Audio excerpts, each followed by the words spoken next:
안녕하세요. 반갑습니다. 교원 가족 여러분을 이렇게 영상으로나마 뵙게 되어 굉장히 기쁩니다. 저는 유아부터 초, 중생, 또 성인, 어르신에 이르기까지 영어를 배우고 익히고자 하는 학습자분들이 될수록 영어를 행복하게 또 오래가는 그런 영어 공부를 하실 수 있도록, 특히 말할 수 있는 영어를 하도록 돕는 일을 하고 있습니다. 사실 아무리 좋은 책과 방송 강의를 만들어 드린다고 한들 사실 그것을 활용해서 배우는 학습자분들이 스스로 움직이지 않으면 아무 소용이 없거든요. 자, 그런데 그 대상이 우리 아이들이라고 하면 또 얘기는 더 힘들어질 수 있습니다. 왜냐하면요, 어른들은 이거 안 하면 내가 취직이 안 될 수도 있다, 혹은 진학을 못할 수도 있다 등등 아주 분명한 동기가 있을 수가 있는데, 아이들의 경우는 하고 싶고 하기 쉽고 또 만만하다고 여기지 않으면 금방 이걸 놔버리게 되더라고요. 그리고 다시 돌아오게 하기가 또 참 힘들어지게 되죠.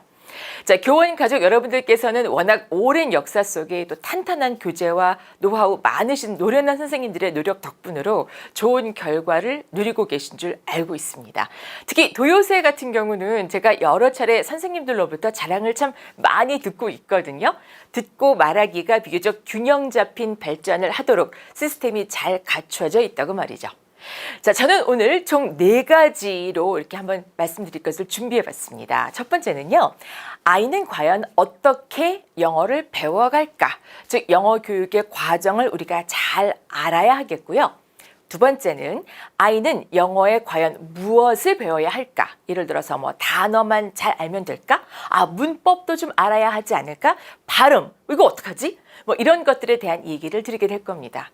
그다음에 세 번째는 아이를 그럼 우리 집에서는 내가 어떻게 도와줘야 하는지에 대해서도 말씀을 좀 드릴까 하고요. 바로 엄마인 내가 혹은 아빠인 내가 영어 발음이 별로 좋지 못한데 내가 아이를 무슨 수로 영어를 도와줄 수 있겠나 하는 고민은요, 사실 여러분만의 고민이 아니라 옆집도 앞집도 뒷집도 모두가 똑같이 다 하고 있는 고민입니다. 다만 입 밖으로 잘 하지 않을 뿐이죠. 왜? 나만 그런 걸까 봐. 자, 그리고 네 번째, 아이에게 하지 말아야 할 것에 대해서 조금 말씀을 드리고자 합니다. 자, 그럼 첫 번째부터 시작해 볼까요? 아이는 과연 어떻게 영어를 배워갈까입니다. 우선 우리가 태어나서 가장 먼저 발달하게 되는 감각은 바로 청각이죠. 보통 딸랑이 소리를 듣고 어린 갓난아기가 고개를 이렇게 돌리게 됩니다. 그런 다음 눈을 맞추는 식으로 이게 발달이 이어지게 되죠. 그래서 어릴 때는 소리 교육에 보다 집중을 하게 됩니다.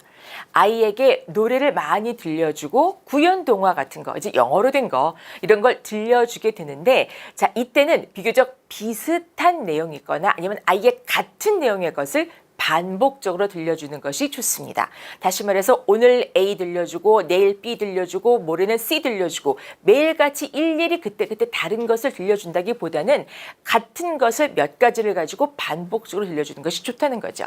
왜? 아이가 일정한 리듬에 익숙하게 하기 위해서 그렇습니다. 너무 길지 않은 노래나 이야기를 자주 들려주게 되면요, 그 안에서 영어가 갖고 있는 고유한 리듬, 억양에 대한 감각을 키울 수가 있게 되거든요. 그래서 영어 문장을 발음할 때 사실 보게 되면 보통은 가장 무거운 무게중심이 뒤쪽으로 쏠리게 되어 있습니다. 바로 이 점이 우리말과는 판이하게 다른 부분이 됩니다. 예를 들어서 우리말에 예쁜 아가, 커다란 집, 이렇게 발음할 때 강세가 주로 앞쪽에 오죠. 예쁜, 커다란.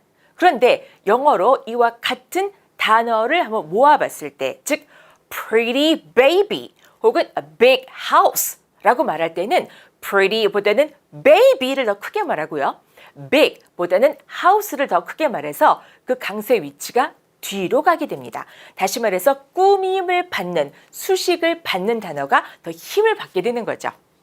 자, 이렇게 제가 지금 하나하나 분석적으로 그 패턴이 갖고 있는 원칙을 설명해 드렸잖아요. 그렇구나. 그 앞에보다는 뒤에 힘을 줘야지 라고 의식적으로 생각하고 그렇게 하는 게 원칙이라고 했어. 연습을 해야지 라고 하는 경우는 성인에게 좀 더 적합할 수 있는 이런 접근 방식이 될 수가 있겠고, 근데 아이들은 이렇게 막 하나하나 패턴이 어떻고 뭐 강세가 어떻고 억양이 어떻고 이런 말을 하는 것보다는 아예 이렇게 되어 있는 발음 패턴을 그대로 자주 듣게 해서 아, 원래 이런 거구나 하고 감각적으로 느끼게 될 수 있다는 것이 가장 중요한 차이가 될 수 있겠습니다. 이건요, 사실 의미를 제대로 전달하는데 상당히 중요한 부분이 됩니다. 자, 그러다가 한 만 3세 정도가 되었을 때 영어 파닉스라는 것을 익히기 시작하게 됩니다. 저는 항상 이렇게 만 3세, 만 2세, 만 7세 숫자를 제시하는 것이 조금 좀 주저주저 하거든요. 왜냐하면 많은 부분에서 들으시는 분들 입장에서는 만 3세? 그러면 우리 아이는 만 5세인데 그러면 파닉스 늦었구나 라고 생각하시기가 쉽고요. 혹은 우리는 아이가 만 2세인데 아직도 멀었구나 이렇게 생각하기가 쉽거든요. 그래서 만 3세라는 것이 갖는 절대적인 의미는 사실 없습니다. 그러나 일반적으로 대충 이렇다 하는 것을 말씀드리고 있다는 거 꼭 주의하셨으면 좋겠어요. 자, 이때는요, 한국어가 어느 정도 자리를 잡아가기 시작할 때라고 보게 됩니다. 그러니까 한국어가 완벽하게 자리를 잡기까지는 아직도 많이 멀었죠. 근데 만 3세 정도가 되게 되면 자기가 필요한 것, 그리고 원하는 것, 원하지 않는 것, 좋아하지 않는 것을 비교적 분명히 의사 전달을 할 수 있는 나이가 됩니다. 특히 요즘 같은 경우는 아이들이 더 빨리 발달하잖아요. 근데요, 이때 정말 중요한 거 하나 말씀드릴게요. 이런 경우 있거든요. 저기요, 한글 아직도 모르는데 그냥 영어 먼저 가르쳐도 좋을까요? 한글이야 나중에 크면서 학교에서 배울 텐데 일단 영어부터 먼저 하는 게 좋지 않을까요? 이런 얘기 많이 듣게 되는데 가장 중요한 건 한글, 한국어, 즉 모국어 교육을 먼저 하십사 하는 겁니다. 그래서 중요한 것은 한글 교육 그리고 한국어 교육이 영어 교육보다는 시기적으로 조금 앞서는 것이 더 좋다는 겁니다. 즉 한국어를 좀 말할 수 있는 아이가 영어를 그보다 두세 발짝 정도 뒤에 시작하는 것이 더 좋다는 거죠. 예를 들어서 자, 이게 책이라는 거야. 이건 책이라고 해. 자, 책은 그림책도 있고 이런 것도 있고 발지 이런 책, 뭐 큰 책, 작은 책 많네. 두꺼운 책, 얇은 책 많지. 자, 후룩 뒤져보면서 이게 다 책이야. 책을 만져보고 또 그 안에 있는 것이 뭔지를 보면서 책이라는 개념을 아이가 알게 됩니다. 한글과 한국어로 말이죠. 자, 그런 다음에 한참 동안 아이가 책이라는 것을 익숙하게 여기고 많이 말해봄으로써 책이 뭔지 확실하게 알았어요. 한참 있다가 이게 book이야. 영어로 book이라고 해. book, 책.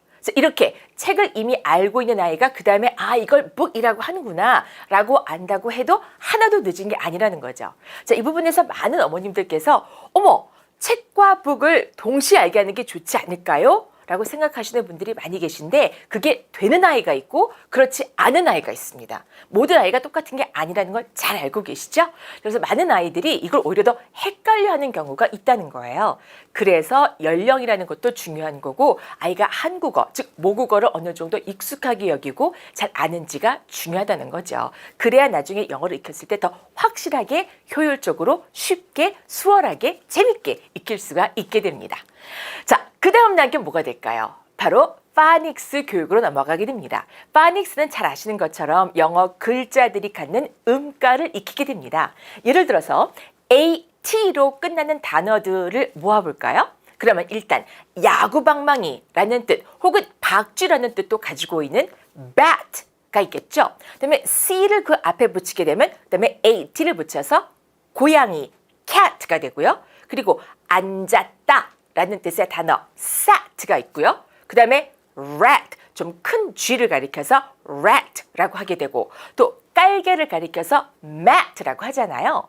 가만 보니까 bat, cat, sat, rat, mat 모두 AT로 끝나네요. 이걸 그림으로 모아서 한번 보이기도 하고요. 많이 듣기도 하고 흐린 글자 위에 더 씌워서 한번 써보세요 라고 하기도 하고 여러 가지 액티비티를 통해서 야구방망이를 배트라고 하는구나, 고양이를 캣라고 하는구나 라는 걸 또 아이들이 익히게 됩니다. 자, 그러면서 보면은 AT로 끝나니까 모두 at 하고 끝나네 라는 걸 아이들이 알게 되는 거죠. 그럼 나중에 가르쳐주지 않았는데 앞에 F를 붙이게 됐을 경우 한번 읽어볼까? 할 때 애들은 fat 하고 읽게 되더라는 겁니다. 와, 그러면 그걸 보는 옆에 어른들은 와, 우리 아이 신동이야 막 이렇게 되는 거죠. 자, 어떻게 될까요? 그 다음에는 그렇습니다. 바로 파닉스 발달 단계에 맞춰 제시되는 읽을 거리가 있거든요. 우리 도요새를 통해서도 파닉스 글자를 배우고 또 음가를 배운 다음에 이런 단어들이 모아져서 문장으로 되어 있는 것들이 나오게 되죠. 자, 그 문장을 또 여러 개를 이렇게 엮어보게 되면 하나의 패러그래프가 되게 되고 그것이 하나의 페이지를 형성하게 됩니다. 그게 스토리가 되는 거죠. 그게 바로 읽을 거리가 됩니다. 보통 많이들 읽을 거리 하면 이렇게 두꺼운 해리포터 책을 먼저 떠오르는 경우가 있는데 읽는다라고 하는 것은 길거리를 가다가 보이는 간판을 읽는 것도 읽기가 되고요. 그리고 어디 뭐 표지판에 뭐 게시판 혹은 뭐 비상구라고 되어 있는 걸 읽는 것도 읽을 거리에 해당이 됩니다. 물론 아이가 어릴 적에는 많은 부모님들은 그렇게 말합니다. 아이들은 영어를 즐겁게 하는 게 중요하죠. 쉽게 하는 게 중요하죠. 라고 해서 아주 그림 많고 예쁜 아이들이 좋아하는 책을 이렇게 쥐어주게 되는데 어느샌가 모르게 엄마 아빠가 욕심이 이만큼 커져서 이쯤 되면은 좀 어려운 거 읽어봐야 되지 않겠어? 옆집 애보다는 좀 두꺼운 거 읽어봐야 되지 않겠어? 라고 해서 아이가 힘겨워할 수 있는 책을 주어주게 되고 이때부터 비극이 시작될 수가 있다는 거죠. 그때 가서 아이들은 놔버리게 되게 됩니다. 그때 가서 나중에 다시 돌이키게 되기가 굉장히 어려워지게 되는 거죠. 자, 그렇게 해서 이런 단어들이 모여진 문장 단위로 그림과 함께 또 상황과 함께 아이가 읽을 수가 있게 됩니다. 그렇게 아이들은 읽기에 친숙해지게 되는 거죠. 그래서 이때부터 파닉스와 단어를 좀 더 많이 알게 되고 또 문장 단위로 읽기를 하는 것이 같이 시작을 하게 됩니다. 어떤 면에서 보면 이때부터 문법 공부가 동시에 시작이 된다라고 해도 과언이 아닙니다. 이 단어 다음에 이 단어가 오고 이 단어 다음에 이 단어가 오는 거구나. 순을 안다는 것이 바로 문법을 익힌다는 거거든요. 자, 읽기가 영어 공부의 가장 중요한 바탕을 만들어주는 거 알고 계시죠? 자, 왜 그렇게 읽기가 중요할까요?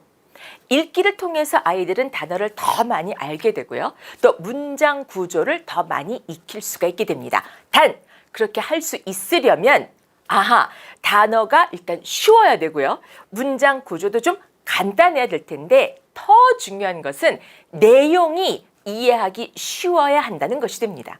내용이 아주 어렵거나 관심이 없는 그런 내용을 다루고 있는 책을 주게 되면 아무리 단어가 가만히 보니까 간단한 단어들이고 가만히 보니까 문장이 그렇게 길지 않다고 하더라도 그건 어른들의 눈에 봐서 그렇지 아이들이 볼 적에는 나 이거 아예 안 봐 이렇게 되는 경우가 많거든요. 저는 개인적으로 아이가 둘이 있거든요. 다 지금은 컸지만 두 아이가 다 지질이 영어를 하기 싫어했고 아주 못했어요. 근데 둘째 아이가 남자아이고 큰애가 딸이거든요. 굉장히 차이 많은 거 알고 계시죠? 세상에 저는 저도 저와 여동생 딸만 둘이 있는 집에서 컸고요. 저희 남편도 딸이 넷이고 아들 하나 있는 그런 환경이었거든요. 그래서 아들을 키우는 걸 제가 본 적이 없었는데 그 둘째를 갖다가 8년 만에 제가 이제 얻고 나서 큰아이하고 차이가 8년 차이가 나거든요. 보면서 세상에 이런 놀랍고 힘겨운 새끼가 다 있구나라는 걸 알게 됐습니다. 저 어떤 아이는 하나를 가르쳐줘도 열을 낳는 아이가 있는데 저희 둘째 같은 경우는 한 개를 10번 가르쳐줘도 영 모르더라고요. 근데 그 아이가 좋아하는 게 뭐였냐면 바로 비행기였습니다. 그래서 비행기가 많이 나오는 책을 가지고 한번 이야기를 하고 해보니까 처음엔 한국어로 했죠. 애가 책에 대한 것을 두려워하지 않더라고요. 책이라고 하는 물체를 가깝게 여기게 되더라고요. 그림 보느라고. 자, 글은 그 다음에 봐도 늦지 않겠다라는 생각을 갖게 됐죠. 그리고 제 생각이 맞았습니다. 지금은 꽤 영어 잘합니다. 자, 이렇게 그림이나 사진이 많은 책을 주어준다든지 하게 되면 아이는 일단 읽기가 참 만만한 거로구나 하는 느낌을 가질 수가 있습니다. 이 느낌이 평생을 갑니다. 읽기가 만만한 거구나. 이거 별거 아니구나. 읽기는 굉장히 허걱하게 어려운 거고 힘든 거고 누군가 나를 평가할 거기 때문에 다 달달 외워야 되는 거고 라는 인상을 처음부터 갖게 되면 아이는 그 어떤 책을 주더라도 주저할 수밖에 없겠죠. 보통 이럽니다. 아이들이 책을 읽다가 갑자기 나 영어책 안 읽을래. 나 한글로 된 책만 읽을래. 재미없어, 싫어 이렇게 말하게 되는 때가 반드시 오게 됩니다. 대부분은 만 5살, 만 6살 요때 이런 경우가 아주 심하다고 해요.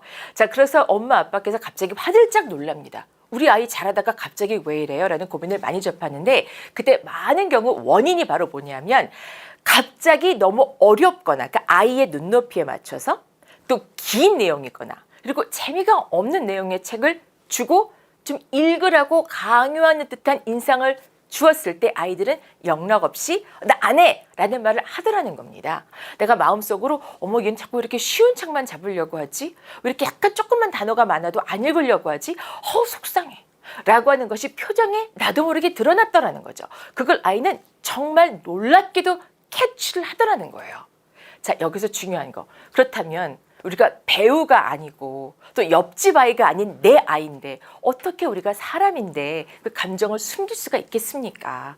어쩔 수 없이 실망하는 표현이 나올 수밖에 없겠죠. So it's okay. 괜찮다는 겁니다. 저는 저 자신을 용서하기로 했어요. 한때는 굉장히 힘들었거든요. 내가 왜 그랬을까? 왜 우리 아이한테 그렇게 남의 집 아이한테는 그러지 말라고 해놓고 내가 우리 아이한테 그랬을까? 근데요, 괜찮더라고요. 아이들은 그걸 또 넘어서더라고요. 자, 좀 힘들겠지만 다 누구나 있을 수 있는 일이라고 생각이 됩니다. 자, 그리고 아무리 아이가 쉬워 보이는 책을 고른다고 할지라도 노여워하거나 답답해하지 마시고요. 그냥 그저 아이가 책을 집어줬구나. 그것만으로도 감사하게 여기시기 바랍니다. 이 아이 영어 미래는 당장 앞으로 5년, 10년이 결정되는 것이 아니라 그보다 더 길게 내다봐야 할 것이기 때문에 그렇습니다.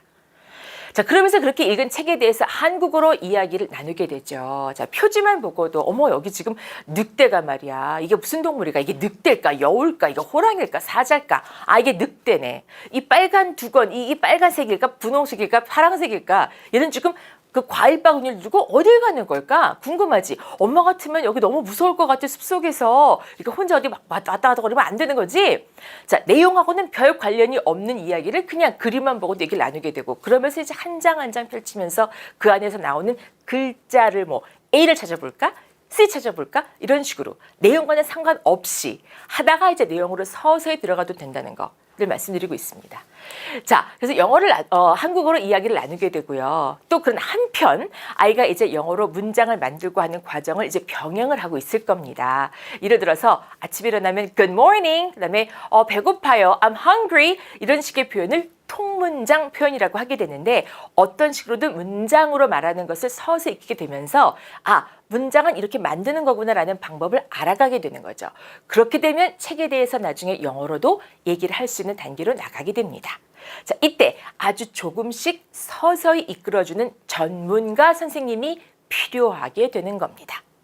자, 읽기, 말하기, 듣기, 쓰기라고 하는 거를 통합적으로 해나갈 때 아이는 영어를 공부다라고 여기기보다는 자연스럽게 익히는 기회를 얻게 되는 거죠. 자, 이제 다음은 영어에 무엇을 익혀야 하는가로 넘어가 볼까요? 일단 영어는 단어를 많이 하는 것이 제일 중요합니다. 단어를 많이 잘 말할 수 있고 쓸 수 있는 사람을 당할 수가 없습니다. 상식적으로도 우리가 어디를 갔는데 갑자기 예를 들어서 화장실이 굉장히 급해요. 그러면 누군가를 붙들고 저기요, 여기 화장실이 어디 있나요? 라고 물어야 되지 않겠어요? 그렇다면 그때 어디, where 라고 하면은 안 되겠죠. 제일 중요한 단어인 화장실, the restroom 이란 단어 하나만 알면 excuse me, restroom? where? 이렇게만 말해도 상대방은 아, 이 사람이 화장실이 급하구나. 내가 알려줘야지 라고 이해를 할 수가 있을 겁니다. 근데 만약에 이 사람이 restroom이란 단어를 아예 몰랐다고 한다면 화장실을 어떻게 찾을 수가 있겠어요?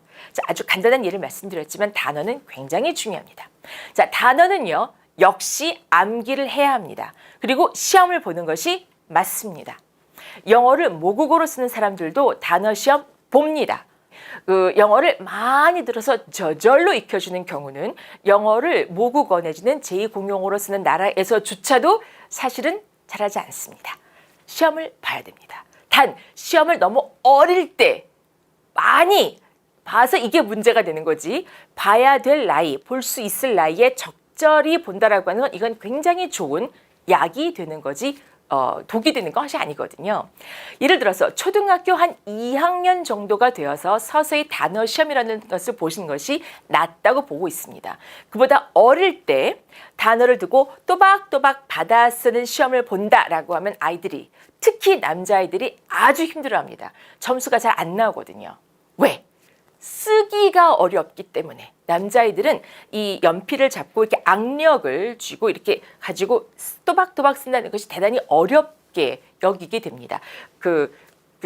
보고 계신 분의 자녀만 그런 것이 아니라는 거예요. 모든 남자아이들은 거의 다 그렇습니다. 적어도 초등학교 2, 3학년 때까지는 이 쓰는 것을 굉장히 힘들어하게 됩니다. 얘가 영어를 몰라서 시험을 못 보는 것이 아니라 뭐 그거보다는 일단 쓰는 것 자체가 쉽지 않기 때문에. 근데 빨리빨리 써야겠고, 그리고 어떻게 되겠어요? 아예 안 해! 이렇게 되는 거죠.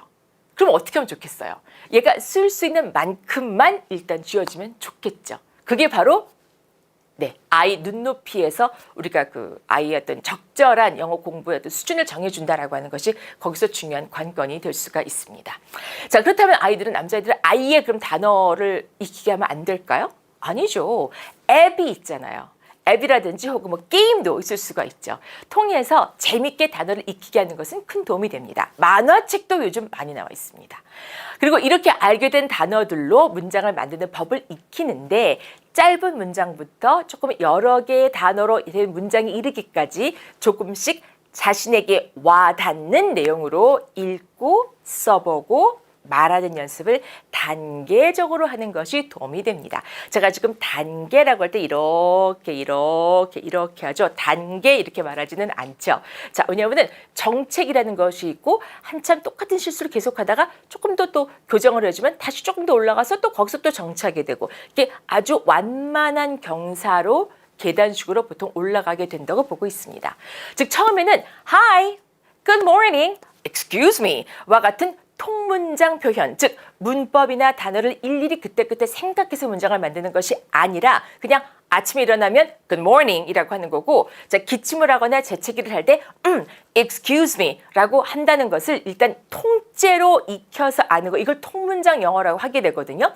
통문장 영어는 길 수가 없어요. 길면 통째로 익혀야 되는 거잖아요.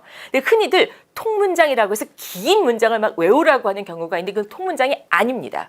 그렇게 해서 또 달달 외웠다고 한들 이게 살면서 그렇게 크게 도움이 된다고 보기는 사실 좀 어렵거든요. 통문장은 아주 간단한 그런 표현들을 말하게 되는데, 자, 이런 표현들을 일단 아기가 지금 우리 어리잖아요. 엄마 아빠가 서로에게 이런 표현을 쓰는 것을 아이들 앞에서 한번 보여보세요. 너무 오글거리죠. 생각하기만 해도. 그런데요, 그렇게 하는 경우하고 안 하는 경우하고 차이가 나더라는 거예요. 정말 우리 아이의 영어 교육에 난 뭔가 좀 해보고 싶다라고 한다면 따로 학원 다니면서 막 투부정사 익히고 그런 거 하시지 마시고요. 안 하셔도 돼요. 그건 선생님이 하시는 거거든요. 안 하셔도 되고 엄마 아빠가 혹은 엄마와 할머니가 혹은 아빠와 삼촌이 서로 약간 어색하더라도 Good morning, Hi, you look good, Excuse me, please sit down.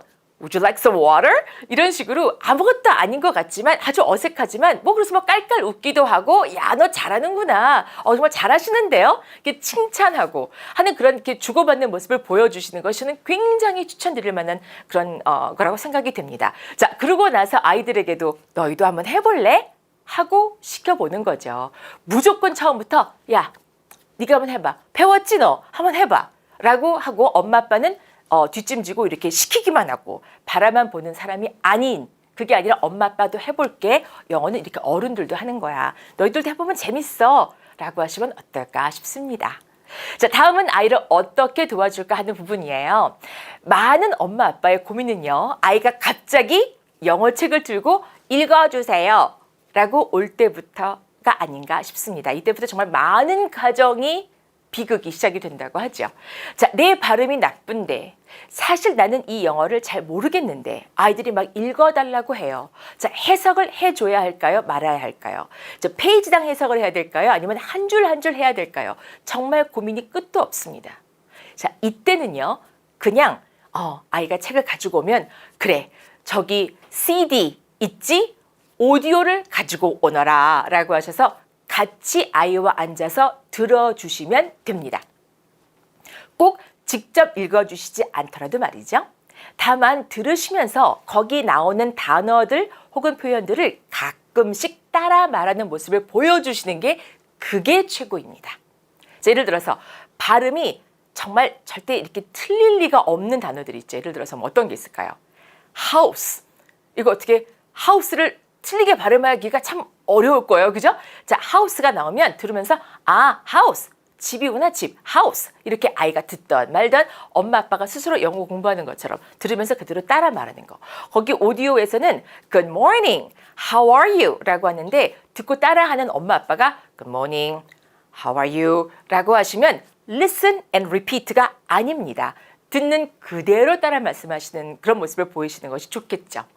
아이들은요, 엄마 아빠에게서 영어를 또 배우는 것이 아닙니다.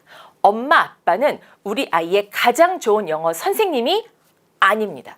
영어 선생님은 학교에 있고 우리 도요새에도 있고 그리고 다른 뭐 학원에도 있고 정말 선생님이 있습니다. 근데 집에 왔는데 엄마 아빠가 또 선생님을 하려고 해. 그럼 아이는 항상 평가를 받게 되는 거죠. 선생님이라고 하면 어떤 이미지세요? 너무나 다정하고 친절하고 나를 도와주는 분? 이라고 할 수 있겠지만 많은 경우에 나를 평가하고 또 어떻게 하나 나를 야단칠 수도 있고 나에게 실망할 수도 있는 그런 분들, 이런 이미지를 아이들은 또 어른들도 사실은 많이 갖고 있습니다. 근데 그런 존재가 집에 또 있다라고 하면 아이들은 어디 가서 나 영어 정말 힘들거든요 라는 말을 할 수 있을까요? 자, 그러니 아이들은 엄마 아빠에게서 무엇을 배우느냐? 아, 어떻게 영어를 익혀가는지 그 모습을 배우게 됩니다. 그리고 아무리 내가 직접 우리 아이 영어 공부에 개입을 하고 싶다라고 하더라도 정말 그 연령이 초등학교 2학년까지가 전부라고 보시면 됩니다. 엄마 아빠가 우리 아이를 붙들고 내가 가르칠게 라고 할 적에 정말 맥시멈 보는 게 초등학교 2학년 정도. 그 다음부터는 정말 전문가가 보고 아이가 반복해서 실수하는 부분을 잘 교정해주고 이끌어가는 것이 필요하게 됩니다. 영어 교육은 대단히 전문적인 분야가 됩니다. 그냥 듣고 말하면 누구나 다 할 수 있다. 글쎄요. 그렇게 하면 우리가 왜 이렇게 많은 돈을 들이고 또 열정적으로 영어를 공부하겠다고 할까요? 그게 안 되기 때문에 그런 거죠. 그래서 교원의 도요새도 도움이 크게 될 수 있는 것입니다. 또 화상으로 선생님의 도움을 받기도 하잖아요. 또 그전에는 스스로 아이가 활동을 또 하면서 파닉스를 익히고 문제를 풀어가잖아요. 그러다가 화상으로 선생님 만나면서 아, 이 부분은 바로 이렇게 하는 거구나. 다시 다지기를 하고 가게 되는 거죠. 자, 많이 듣고 읽게 하는 게 좋긴 한데요. 말은 쉽죠. 많이 들려주세요. 많이 읽혀주세요. 이때 주의할 것은요. 아이에게 쉬운 수준의 영어책을 주는 것. 그리고 같은 책을 반복해서 읽는 것. 그리고 그렇게 하도록 격려하는 것. 잘했다고 칭찬하는 것. 바로 이 부분이 필요하겠습니다.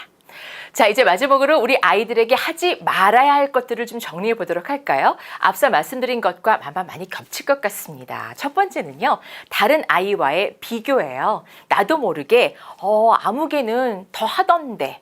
아무개는 숙제를 더 잘 해가던데 이런 식의 비교는 엄마 아빠는 인지하지 못할지 몰라도 아이들은 두고두고 기억하게 되더라고요. 항상 주의할 필요가 있겠죠. 다음 두 번째, 참 실망스럽다라는 표현을 하지 않도록 하는 게 참 중요하겠습니다. 표정으로든 말로든 말이죠. 그다음에 세 번째는요. 다급하게 미리 선행학습을 할 것을 강요하지 않았으면 좋겠어요. 이건 아이에게도 마찬가지지만 우리 아이를 가르쳐 주시는 선생님들한테도 얘 좀 미리 이거 시켜주세요. 더 어려운 거 시켜주세요. 혹은 더 뭐 긴 걸 시켜주세요. 라고 강요하시는 것은 아이의 어떤 그 좀 따라가는 그 과정에서 너무 숨차게 만들어서 결국은 지쳐버리게 하는 가장 그 지름길이 될 수가 있습니다. 그리고 마지막으로 굉장히 중요한 건요. 아이들이 중간중간에 이거 해석해 주세요. 한국어로 무슨 뜻인가요? 라고 묻거나 답답해할 때가 있는데 그때 영어로만 들어 라고 하는 경우입니다. 그럼 아이들은요. 그렇게 무력함을 느낄 때 영어를 또 놔버리게 되는 경향이 아주 짙습니다. 영어를 맨날 똑같은 걸 해서 반복해서 무료함을 느끼거나 혹은 너무 어려운 걸 주고 답답한데 가르쳐주지 않아서 무력함을 느끼거나 그럴 때 아이들은 영어와 점점 멀어지게 되는 거죠. 자, 어떠세요? 이미 다 충분히 알고 계신 것들이지만 좀 정리해서 말씀을 드려봤습니다. 자, 멀리 보는 영어 교육 그리고 오래가는 영어 교육을 위해서 우리 아이들이 영어가 멀리 미래를 봤을 적에 정말 디딤돌까지는 못 되더라도 걸림돌은 되지 않도록 하기 위해서 행복한 영어 교육 될 수 있도록 많이 도와주시기 바랍니다. 감사합니다.